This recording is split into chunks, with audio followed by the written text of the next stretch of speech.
नमस्कार मित्रों, आप सभी को उत्तरायण की हार्दिक शुभकामनाएं।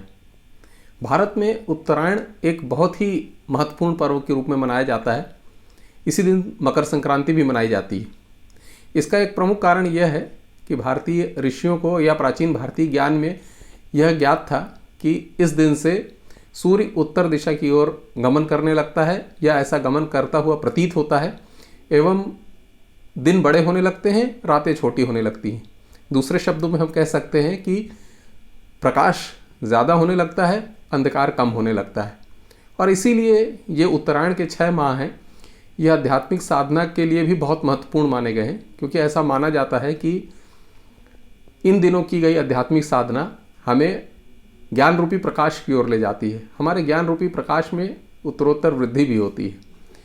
और यह बहुत महत्वपूर्ण जानने के लिए इसलिए भी है कि हमारे ऋषियों को यह ज्ञान था कि इस दिन से सूर्य उत्तर दिशा की ओर गति करता हुआ प्रतीत होता है। इसलिए उन्होंने इसे उत्तरायण का नाम दिया। उत्तरायण एक संस्कृत शब्द है जो उत्तर और अयन 2 शब्दों से मिलकर बना हुआ है। अयन का अर्थ होता है गति और उत्तर का अर्थ होता है उत्तर दिशा। अर्थात ऋषियों को यह ज्ञात था कि उत्तरायण से सूर्य उत्तर दिशा की ओर गतिमान प्रतीत होता है।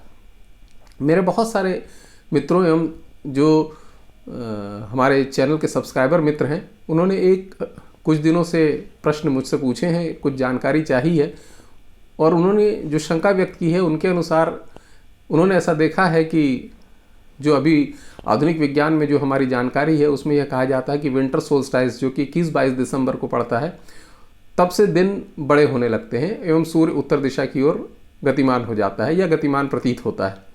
परंतु भारत में तो हम उत्तरायण 14-15 जनवरी को मनाते हैं।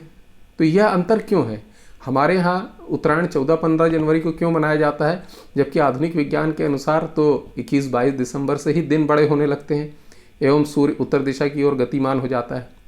यह शंका होना स्वाभाविक है, परंतु अगर हम इसको समझने का प्रयास करें तो यहाँ पर भी हमको बहुत आश्चर्य और बहुत प्रसन्नता होती है कि प्राचीन भारतीय ऋषियों को कितना अद्भुत विज्ञान का ज्ञान रहा होगा, जिससे उन्होंने इन सारी चीज़ों का हज़ारों वर्ष पूर्व ही लेखन, गणना और वर्णन किया, जो आज आधुनिक विज्ञान कर रहा है।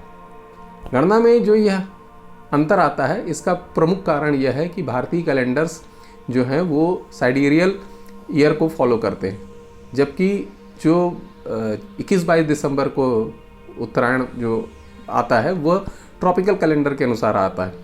अब ये थोड़ा सा समझने में हमको कठिन लग सकता है कि आखिर ये ट्रॉपिकल ईयर और साइडेरियल ईयर क्या होते हैं और क्यों उनमें अंतर आता है। इसको समझने के पहले हमको थोड़ा सा पृथ्वी की गतियों के बारे में भी समझना पड़ेगा। पृथ्वी हम जानते हैं कि 2 तरह से गति करती है, रोटेशन और रेवोल्यूशन। पृथ्वी अपने अक्ष पर भी घूमती है और साथ साथ सूर्य के चारों ओर भी चक्कर लगाती है, जिसे हम रिवोल्यूशन कहते हैं। पृथ्वी प्रतिदिन एक चक्कर लगाती है, जिसके अनुसार रोटेशन कहते हैं, जिससे कि दिन का निर्धारण होता है, और जो सूर्य का चारों ओर एक चक्कर लगाती है वर्ष में एक बार, उससे 1 साल का निर्धारण होता है। तो जो पृथ्वी दिन में एक बार अपने अक्ष पर घूम जाती है, वह रोटेशन इतनी सामान्य प्रक्रिया नहीं है कि हम ऐसे ही सामान्य उसको अर्थों में समझ सकें। हम सबको मालूम है कि पृथ्वी अपने अक्ष पर 23.4 डिग्री झुकी हुई है और इस झुकाव के कारण ही पृथ्वी पर विभिन्न ऋतुएं आती हैं। ये सब भी हमको आधुनिक विज्ञान से भी प्रमाणित हो चुका है और हम अच्छी तरीके से इस बात को जानते हैं। परंतु जब पृथ्वी का रोटेशन होता है, जो पृथ्वी अपने अक्ष पर घूमती है, तो वह अपने अक्ष पर घूमने के साथ साथ ये तिरछा झुकाव लेते हुए घूमती है। अपने अक्ष पर जो झुकी हुई है पृथ्वी, उसके साथ साथ थोड़ा सा डगमगाते हुए, जिसे हम वॉबलिंग भी कहते हैं, वॉबलिंग के साथ घूमती है।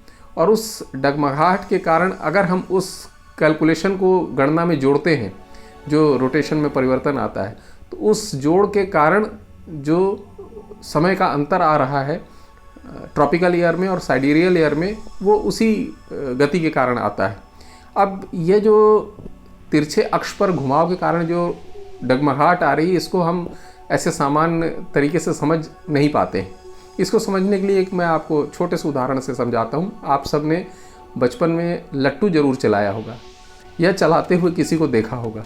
तो ध्यान दीजिए कि जब लट्टू ज़मीन पर घूमता है तो वो गोल गोल तो घूमता है, लेकिन साथ ही साथ वो अपने अक्ष पर तिरछा भी एक रोटेशन करता है, साथ साथ एक तिरछा झुकाव लिए भी घूमता रहता है। बस ऐसा ही कुछ रोटेशन पृथ्वी भी करती है, जो गोल तो घूमती है लेकिन साथ ही साथ एक तिरछे घुमाव के साथ घूमती है, जिसे वॉबलिंग कहा जाता है। और उस वॉबलिंग के कारण थोड़ा सा समय में परिवर्तन आता है, थोड़ा सा समय में अंतर आता है। तो यह जो समय में अंतर होता है यह लगभग 20 मिनट 1 वर्ष में हो जाता है। ऐसे देखने में तो हमको लगता है कि 1 वर्ष में 20 मिनट कुछ खास ज़्यादा नहीं होते, लेकिन यदि हम इसको लंबे समय पर देखें, लंबे अंतराल पर देखें, तो लगभग 70.5 वर्षों में यह अंतर 1 दिन का हो जाता है। तो इसीलिए जो सामान्य व्यक्ति होता है उसे तो यह अंतर समझ में नहीं आता है, लेकिन यदि आप कभी अपने घर में बुज़ुर्गों से पूछ कर देखें तो वो आपको बताएंगे कि उनके बचपन के दिनों में मकर संक्रांति या उत्तरायण जो था वो 13-14 जनवरी को पड़ा करता था, और अब यह 14-15 जनवरी को पड़ रहा है। तो हर लगभग 70.5 वर्षों में यह 1 दिन आगे बढ़ जाता है, और इसी तरीके से यह लगातार आगे बढ़ता जाएगा, क्योंकि यह परिवर्तन प्रतिवर्ष 20 मिनट का आ रहा है ट्रॉपिकल ईयर में और साइडेरियल ईयर में। और चूंकि भारतीय कैलेंडर साइडेरियल ईयर को फॉलो करते हैं, तो इसके कारण यह अंतर हमको हर 70.5 वर्ष में 1 दिन का मिलता जाएगा। और इसीलिए जो ट्रॉपिकल ईयर को फॉलो करने वाले कैलेंडर्स हैं उनके अनुसार 21-22 दिसंबर को ही उत्तरायण होता है। अब यह कैलेंडर फॉलो करने के सबके अपने अपने जो लाभ हानियाँ हैं उसको देखते हुए, दृष्टिगत रखते हुए प्राचीन ऋषियों ने किसी विशेष विधि का पालन किया, उसको फॉलो किया। लेकिन यह भी स्पष्ट है कि ऋषियों को इस बात का ज्ञान पहले से ही था, क्योंकि अगर आप देखें जो वैदिक नक्षत्र विज्ञान है उसमें 2 तरह की पद्धतियाँ दी हुई हैं। आप सबने सुना होगा सायन पद्धति और निर्यन पद्धति। सायन पद्धति वो होती है, अभी हमने पहले देखा कि अयन का अर्थ होता है गति, और उत्तर दिशा में गति होती है, इसलिए हम उत्तरायण कहते हैं। तो आप कह सकते हैं कि ये तो बहुत सामान्य बात है, ये तो सबको दिखाई दे जाता है, सब जान जाते हैं कि साहब उत्तर दिशा में गति करने लगा, अब सूर्य, अब दिन बड़े हो गए, वगैरह वगैरह, ये सामान्य बातें हो सकती हैं। लेकिन ऋषियों ने ट्रॉपिकल ईयर और साइडेरियल ईयर के बारे में भी वर्णन किया है, क्योंकि उन्होंने 2 पद्धतियाँ बताई, सायन और निर्यन। सायन का अर्थ होता है, यह भी संस्कृत शब्द है, स और अयन 2 शब्दों से मिलकर बना होता है, जहाँ पर अयन अर्थात उस गति को जब कैलकुलेशन में लिया जाता है, स मतलब सहित, जब उस गति को कैलकुलेशन में लिया जाता है तो उसे हम सायन पद्धति कहते हैं। इसका मतलब उसमें ट्रॉपिकल ईयर का जो है कैलकुलेशन, उस गणना पद्धति को स्वीकार किया जाता है। वहीं निर्यन पद्धति में क्या होता है कि उस जो समय में अंतर आ रहा है उसको गणना में नहीं लिया जाता है, तो उसको निर्यन पद्धति कहते हैं। तो सायन और निर्यन पद्धति हमारे यहाँ वैदिक नक्षत्र गणना में हमेशा से बताई गई है। इसका अर्थ बिल्कुल स्पष्ट है कि ऋषियों को सायन पद्धति और निर्यन पद्धति अर्थात ट्रॉपिकल और साइडेरियल ईयर के बारे में पूर्ण जानकारी रही होगी। और एक और हम देखें बात, तो श्रीमद् भगवद गीता जो लगभग आज से 5000 वर्ष पूर्व कही गई थी, उसमें भी उत्तरायण का वर्णन आता है। इसका अर्थ यह है कि कम से कम 5000 वर्ष पूर्व से उत्तरायण के बारे में हमारे यहाँ ऋषियों को जानकारी रही है, और वेद तो उसके भी पहले कहे गए हैं। बहुत सारे लोगों का तो ये कहना है, जो अनुमान है हिस्टोरियंस का, कि लगभग आज से 6 से 8000 वर्ष पूर्व कहे गए। तो उस समय से ऋषियों को इन सब गतियों का ज्ञान रहा है। तो ये एक हमारे लिए, भारतीयों के लिए बड़े गर्व की बात है कि हमारा प्राचीन जो भारतीय ज्ञान है पूर्णतः वैज्ञानिक रहा है, और ऋषियों को अद्भुत जानकारी आधुनिक विज्ञान की हमेशा से रही है। हमारे लिए महत्वपूर्ण ये है कि हम उस ज्ञान के प्रकाश को स्वीकार करें, और जैसे उत्तरायण का सूर्य उत्तरोत्तर प्रकाश में वृद्धि करता है, हम भी उस ज्ञान के स्रोत से लाभान्वित हों और अपने ज्ञान के प्रकाश में उत्तरोत्तर वृद्धि करें।